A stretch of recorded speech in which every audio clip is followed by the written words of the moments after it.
आप देख रहे हैं एक न्यूज़ 24। मैं हूं वरुण। बिहार के उप मुख्यमंत्री सम्राट चौधरी ने आज भाजपा प्रदेश कार्यालय में कार्यक्रम के दौरान लालू प्रसाद यादव पर जमकर निशाना साधा। उन्होंने कहा कि लालू यादव गुंडे की भाषा बोल रहे हैं, उनकी राजनीतिक हैसियत अब खत्म हो गई है, इस बार भी चुनाव में उनका हारना तय है।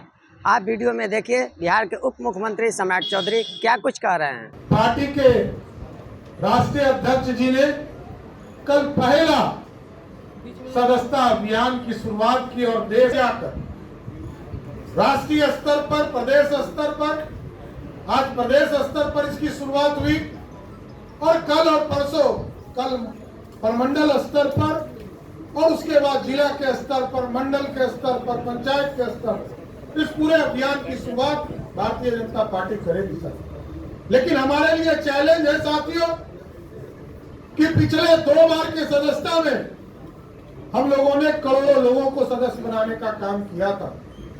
इस बार पूरी तरह भारतीय जनता पार्टी के एक कार्यकर्ता से आग्रह करना चाहता हूं, निवेदन करना चाहता हूं। सभी हमारे विधायक, सांसद, सभी मंडल अध्यक्ष, जिला अध्यक्ष, सभी पदाधिकारी से विशेष तौर पर आग्रह करना चाहता हूं कि आप गांव में जाएं, एक सदस्यता अभियान को चलाएं और प्रथम बार जो पाली हमारी तय हुई है 1 तारीख से लेकर 25 सितंबर तक, हम पिछला रिकॉर्ड जो करोड़ का है उस करोड़ को पूरा करने का काम कीजिए साथियों, ये आग्रह करना चाहते। और हम कमिटेड लोग हैं।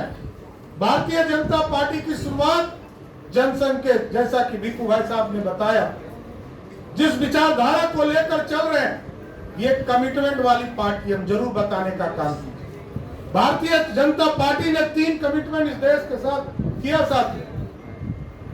डॉक्टर श्यामा प्रसाद मुखर्जी जी, जिनके आदर्शों को लेकर भारतीय जनता पार्टी आगे बढ़ी, 70 वर्षों तक हमने गठबंधन जरूर किया साथियों, लेकिन 370 1951 में जो हम नारा देते थे वही नारा 2019 में भी हमने दिया और 2019 में देश के यशस्वी प्रधानमंत्री नरेंद्र मोदी जी ने उसी 370 को उखाड़कर कचरे के ढेर में फेंक दिया। आज 370 इस देश से खत्म हो गया। ये कमिटमेंट वाली पार्टी है साथियों। पंडित दीनदयाल उपाध्याय जी ने जो इस देश के लिए कमिटमेंट किया कि हम अंत्योदय के साथ गरीबों के कल्याण की चर्चा करेंगे।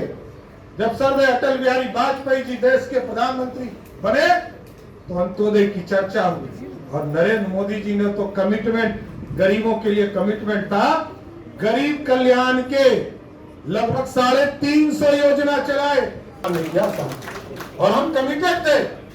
80 के दशक में, 80 के दशक के पहले सनातन के विश्व हिंदू परिषद, राष्ट्रीय स्वयंसेवक, इनका आंदोलन चल रहा था, लेकिन भारतीय जनता पार्टी ने कमिटमेंट किया इस देश के साथ कि हम 3 भगवान राम को अयोध्या में स्थापित करेंगे। लेकिन जैसे ही आपने कई बार, मैंने तो देखा एनडीए के स्वरूप में भी देखा, 95-96 में जब एनडीए बना तो एनडीए के स्वरूप में भी लोग कहते थे कि राम मंदिर 370 को अलग करके रखिए, हम तब आपसे कॉमन मिनिमम प्रोग्राम पर बात करेंगे। लेकिन भाजपा अपने उद्देश्य में सफल रहा और सब दिन अपने घोषणा पत्र में ये जरूर कहते रहा कि हम जब सत्ता में आएंगे तो भगवान राम को अयोध्या में स्थापित करेंगे। और जब आपने 2019 में सत्ता दिया और कंप्लीट मेजॉरिटी देने का काम लोकसभा, राज्यसभा में दिया साथियों, तो भगवान राम को भी अयोध्या में स्थापित करने वाला भाजपा ही है साथियों। इसलिए हम आग्रह करना चाहते हैं, हम कमिटेड लोग हैं, जनता के बीच में जाए, हम विकास का भी काम करते हैं, लेकिन ये जरूर बताएं कि भारतीय जनता पार्टी अपने कमिटमेंट से पीछे नहीं हटती। ये किसी परिवार की पार्टी नहीं है। यहाँ कल संजय जायसवाल जी अध्यक्ष थे, मंगल पांडे जी अध्यक्ष थे, हम अध्यक्ष हुए, आज दिलीप जायसवाल जी। भारतीय जनता पार्टी है जो सबसे पीछे बैठा व्यक्ति है वो किसी दिन भी यहाँ अध्यक्ष बन सकता है। दूसरे पार्टी में फिक्स है। एक पार्टी तो 75 वर्षों में आज तक नेतृत्व नहीं बदला और बिहार में तो पिछले 27 साल से एक पार्टी राज कर रहे का एक स्वरूप बनाकर रखी है, जिसने 15 साल तक बिहार में सत्ता चलाया साथियों। वहां भी नेतृत्व नहीं बदलता है।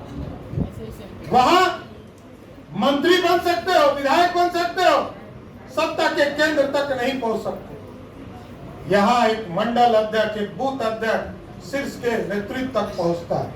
इसलिए हम आज आग्रह करेंगे, निवेदन करेंगे, एक एक लोग सदस्यता अभियान में लगे और रेफरल कोड के माध्यम से अभी तो जनरल सदस्यता अभियान की शुरुआत हुई है। भारतीय जनता पार्टी का जो सदस्यता अभियान है, अब तो पहले तो लोग रसीद कटाते थे, लोगों के बीच में जो एक सदस्यता शुल्क भी था उसकी भी चिंता होती थी। इस बार तो भारतीय जनता पार्टी ने पूरी तरह शुल्क को भी खत्म करने का काम किया। तो आपने वीडियो में देखा, सम्राट चौधरी ने जमकर लालू यादव पर प्रहार किया है। ऐसे ही तमाम खबरों के लिए बने रहें एक न्यूज़ 24 के साथ।